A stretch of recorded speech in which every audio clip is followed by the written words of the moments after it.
Like, comment and subscribe. उत्तर भारत के एक छोटे से गांव में जोधा नाम का एक किसान रहता था।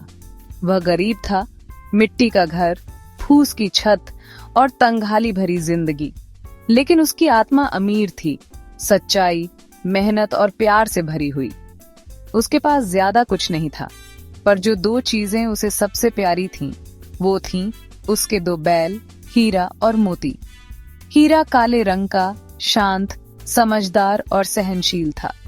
मोती गोरे रंग का, तेज, चंचल और साहसी। दोनों में स्वभाव में फर्क था, लेकिन साथ में जब खेत में हल जोतते तो जैसे धरती भी मुस्कुराती। वो उन्हें प्यार से सुबह पुकारता, चलो बेटा, आज की रोटी कमानी है, और दोनों गर्दन हिलाते हुए तैयार हो जाते। रात को जोधा अपने हाथों से उन्हें चारा खिलाता, सर सहलाता और दरवाजे पर खाट डालकर उनके पास ही सो जाता। एक साल बारिश नहीं हुई, खेत सूखे रह गए, अनाज नहीं उगा, भूख फैली। जोधा को उधार लेना पड़ा, कभी बीज के लिए, कभी खाने के लिए, और उधारी बढ़ती गई। जमींदार ने समझने की बजाय तगादा शुरू कर दिया। अगर पैसे नहीं हैं तो बैल दे दो। जोधा का कलेजा कांप गया। हीरा और मोती उसके बच्चे जैसे थे। उसने मिन्नतें की, हाथ जोड़े, लेकिन जमींदार पत्थर दिल था। आखिरकार एक दिन जमींदार दो लोगों को लेकर आया। उन्होंने रस्सी निकाली। जोधा ने कांपते हाथों से हीरा और मोती को खोला, उनकी आंखों में देखा और बस यही कहा, माफ करना बेटा, मैं मजबूर हूँ। हीरा ने गहरी नजर से देखा। मोती ने जमीन में पैर गाड़ दिए, लेकिन वे दोनों ले जाए गए। जोधा वहीं जमीन पर बैठ गया और उसकी आंखों से आंसू बहते रहे। बैलों को एक कस्बे के व्यापारी गोपाल ने खरीदा। वह कठोर स्वभाव का था। दिन भर बैलगाड़ी खींचवाता, मारता पीटता, सूखी घास खिलाता। हीरा और मोती को अपना गांव याद आता। उन्हें जोधा की बातों की कमी खलती, मगर वे चुपचाप सब सहते रहे। एक दिन व्यापारी ने गाड़ी पर बहुत भारी सामान लाद दिया, नमक की बोरियां। पहाड़ी रास्ता था और चढ़ाई कठिन। मोती लड़खड़ाया। व्यापारी ने कोड़े से मारना चाहा, लेकिन मोती को गुस्सा आ गया। उसने झटका दिया और रस्सी तोड़ दी। हीरा भी भाग खड़ा हुआ। दोनों भागते रहे, कभी पगडंडी पर, कभी खेतों में, कभी नालों को पार करते हुए। वे जंगल में पहुंच गए। वहां कोई मालिक नहीं था, कोई चाबुक नहीं, सिर्फ आजादी।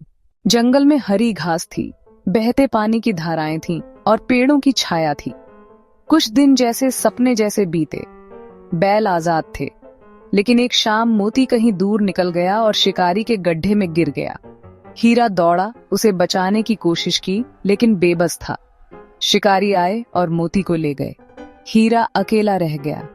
वो दिन भर एक पेड़ के नीचे बैठा रहा, शायद उम्मीद में कि मोती लौट आए, लेकिन मोती नहीं आया। गांव में जोधा की हालत और बुरी हो गई थी। उसके खेत सूने थे, रातें चुप थीं और दिल भारी। फिर एक तूफानी रात, जब बिजली चमक रही थी, एक जानी पहचानी आवाज आई। हीरा लौट आया था, थका हुआ, जख्मी पर जिंदा।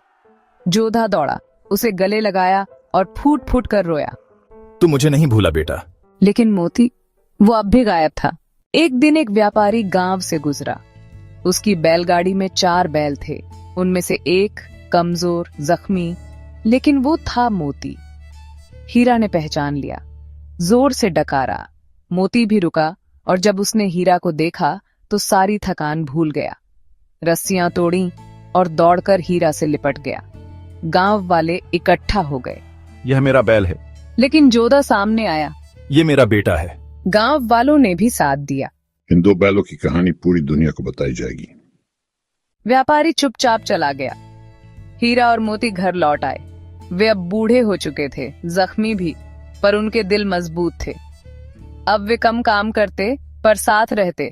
जोधा अब उन्हें काम के लिए नहीं, प्यार के लिए रखता। ये वो बैल हैं जो दोस्ती निभाने के लिए जंगल भी चले गए। और इस तरह 2 बैलों की ये कथा दोस्ती, वफादारी और सच्चाई की मिसाल बन गई।